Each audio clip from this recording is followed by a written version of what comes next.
Hey guys, it's Cece, and today I am here to do a recent reads wrap-up. So I don't know how recent we can really consider these reads. Maybe it would be more accurate to say an autumn reading wrap-up, but basically I haven't done a wrap-up since the end of August, so I have to cover books that I read in September, October, and November, and that is what I'm going to do in this video. So between these months, I read a total of 8 things. 2 of those were graphic novels, 1 of them was a reread, and I read 3 things during the Fall into Fantasy Readathon that just happened at the end of November, so let's just jump in and get started. So the first thing that I want to talk about is the Fall into Fantasy Readathon. I partnered with Penguin Teen during the month of November to help host the Readathon, and I want to talk about the 3 books that I read during that week. If you want to know more about like my progress throughout the week, you can go and check out my vlog. That's already up on my channel. It's already set and done, but I want to go a little bit more into depth on the 3 books that I completed. So the first thing that I want to talk about is The Reader by Traci Chee. This is the first book that I completed over the course of the Readathon, and it is about a main character named Sophia,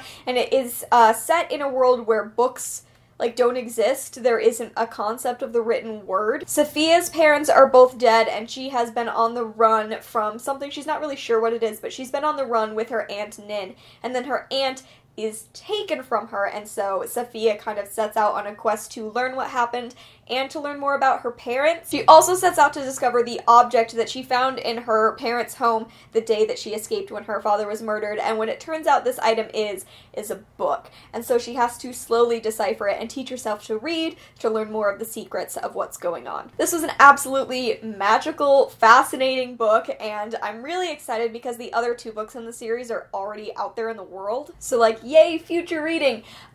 What was really interesting about this book is that the world building was interesting, but it felt so tense for the entire duration, and that is what drew me into it. I loved the characters, I loved Sophia and Archer, but there were also other side characters that would kind of come and go. There was this crew that was a pirate crew, and I absolutely loved every member of this pirate crew with my entire heart. I loved the writing, I loved the way that this book was formatted. There's a bunch of stuff in here. I wonder if I can find examples. So there was stuff like there would be words written on the bottom of a page, and I slowly kept notes of these.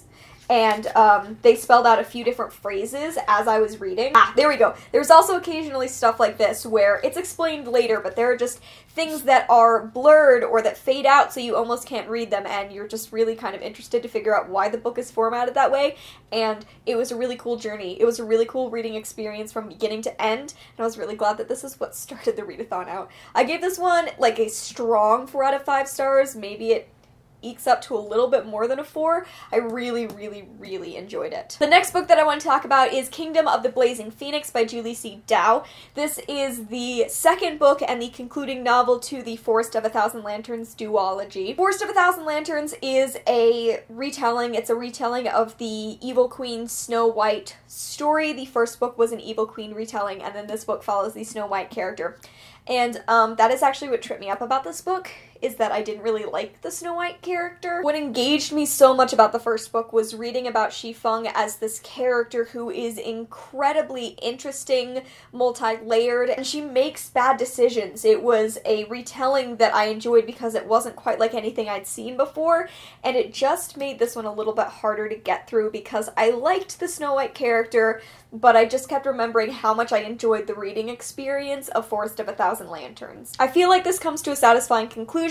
I feel like the duology as a whole is a really interesting way to tell a story. I just didn't quite enjoy this one as much, and I wound up giving it 3 out of 5 stars. And the final Fall into Fantasy Readathon book I want to talk about is the book that I was hosting or buddy reading throughout the week, and that is The Brilliant Death by Amy Rose Capetta. So this is a story about a character named Teodora DeSangro. Her father's the patriarch of the DeSangro family, and they are sort of like a mafia family in this Italian-inspired fantasy. And then the new ruler of Venalia sets out to murder the 5 patriarchs of the 5 ruling mafia families, and Teodora Teodora's father is one of them, he is the only one who is somewhat left clinging to life. Due to certain circumstances, Teodora realizes that she is going to have to go to the capital and face Venalia's leader because neither of her brothers can do that for certain reasons. The other half of the story is a story of magic in that Teodora is a Strega. She has the ability to transform people into objects, and this has been like a really big secret, and she happens to meet another Strega who has the ability to change their form, male and female, from animal to human, and Teodora realizes that she is going to have to convince this shape-shifting person named Chee to teach Teodora how to transform herself into a boy so that she can go to the capital and save her family, not just disguised as a boy, but transformed into one. That's all a long-winded way of saying that this is a story about mafia families, about romance, about magic, and it is fabulous. It is also a romance between the main character Teodora and a gender-fluid love interest, or Cielo is the gender-fluid love interest. Cielo specifically expresses that whichever body they are currently wearing, that is the pronoun that they would like to be addressed with, but neither of those pronouns fit quite right for them. Teodora also goes on a journey about gender in this book that I haven't heard as much about. Like, this is being billed as a female gender-fluid romance, but I think that Teodora's specific gender is a little bit more muddled than that. And she's just going on this journey to sort of figure out that the word girl and the feminine things that she has grown up knowing, those definitions don't quite fit right for her. This is a really interesting magical book. It is written in the most gorgeous style. Like, it's really lush and fascinating, and there are so many moments where you're just underlining quotes that are beautiful, but mostly I was in this for Teodora and Cielo. Teodora, who is this rough, vicious person who is willing to do anything to make sure her family is safe, and Cielo, this person who is full of so much rage for all of these reasons and is mischievous, but finds someone to maybe care about in Teodora. It's a really excellent book. It's also the first of a series that, like, this book concludes and there's not a huge major cliffhanger that I'm going to absolutely be dying over for a year, but it ended and I was just hungry for more of this world and this story. So that is The Brilliant Death, which I was so excited that I loved, considering especially that I was buddy reading it throughout the week. I wound up giving it 4 out of 5 stars. Highly recommend it for discussions of gender and also, like, a super badass fantasy. And with those books out of the way, let's talk about the other books that I read throughout the other 3 months that I am covering. First, let me talk about the reread, which is the 4th book that I read in November. I reread Vicious by V.E. Schwab.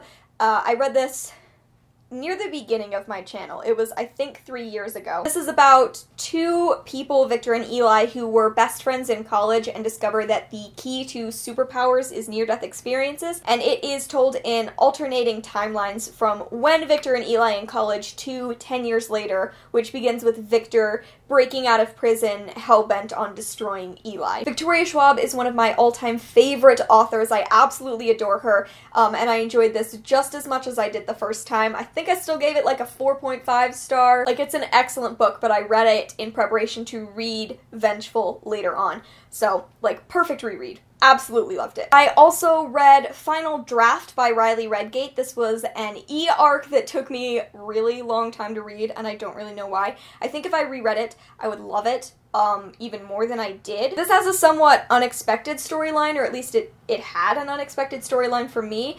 Basically, it is about a girl who loves writing, and she really loves her creative writing teacher, and then that teacher is in an accident, and so he is replaced by this incredible, renowned author who's going to be teaching Layla's class for the remainder of the semester. And this teacher pushes Layla farther and farther outside of her comfort zone, forcing her to experience life in an attempt to make her writing improve.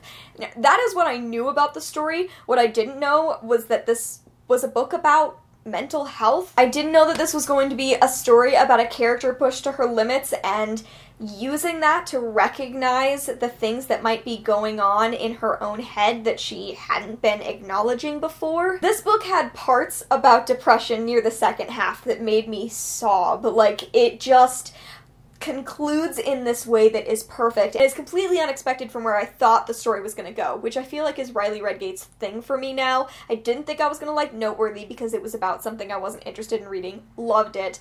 I was kind of interested in reading this book and then wound up loving it. She just has such a way with characters and mental health and writing. This was excellent. Plus, it features a fat Ecuadorian main character who is also attracted to girls.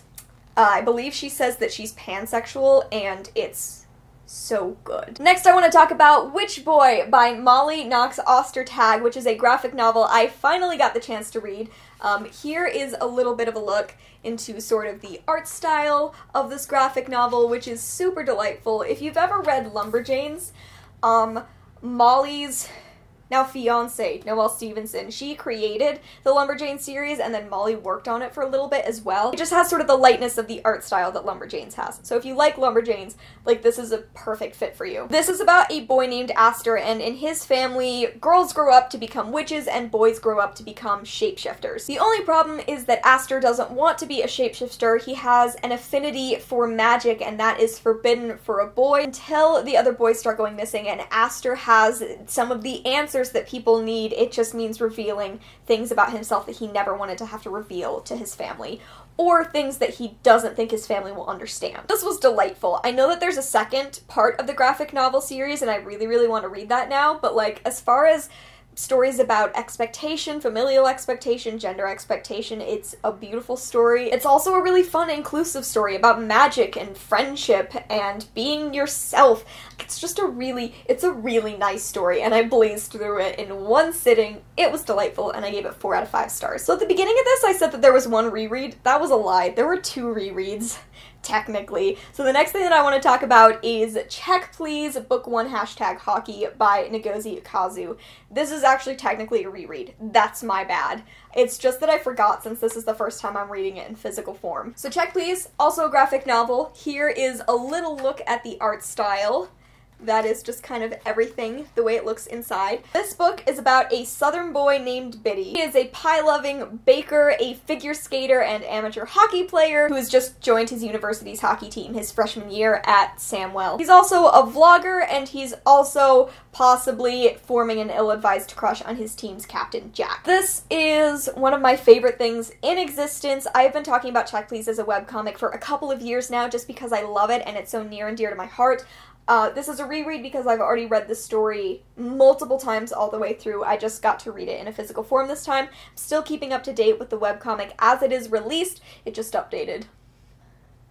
But this is such a good story in terms of college narratives. It's a really good romance. It's an epic friendship story. I officially gave this 5 out of 5 stars. As I have always felt it was in my heart as a webcomic, and I cannot wait for the 4th year to complete online so that we can then get part 2 in physical form.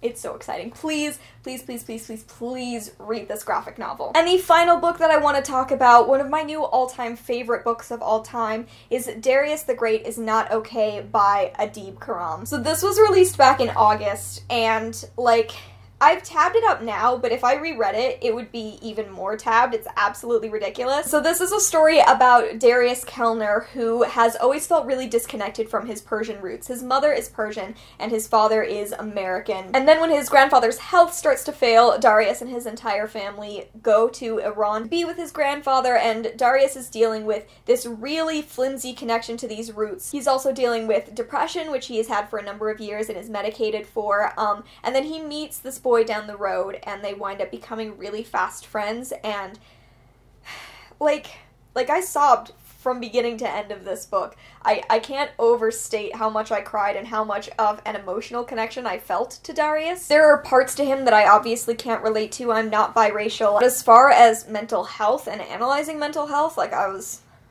feeling really hit hard by this every other page. When I read this, I had never seen a single episode of Star Trek, and right now I'm over halfway through Star Trek Next Generation, which is the show that Darius watches with his father and is sort of his only connection with his dad. A lot of the marketing for this book described it as a pre-coming out story, and I like that description, but I will say that if you are going into this looking for specific open queer representation, you won't find it. I think it is Dahlia Adler's review on Goodreads that says that it is a pre-coming out story, but to describe Darius as queer would be pushing him out of a closet prematurely. There is an indication that maybe he feels things for another character, maybe later on in life he will come out, but nothing is confirmed. So you should know that about the rep going in. But like, this is an absolutely beautiful story about a boy trying to find his place, about a boy dealing with mental health, with family, with grief, and it's one of the best YA contemporaries I've ever read in my life. It is an absolutely beautiful, beautiful story that I will read again and again and again, and I cannot over-recommend it. Clearly, 5 out of 5 stars. Okay, the sun is rapidly going down and I have to wrap this up. Those are all of the books that I've read in recent months. Have you read any of these books? Let me know down in the comments below, and let me know what your favorite book that you read in the month of November was. Thank you so much for watching. I hope you enjoyed, and I will see you in another video very soon. Bye!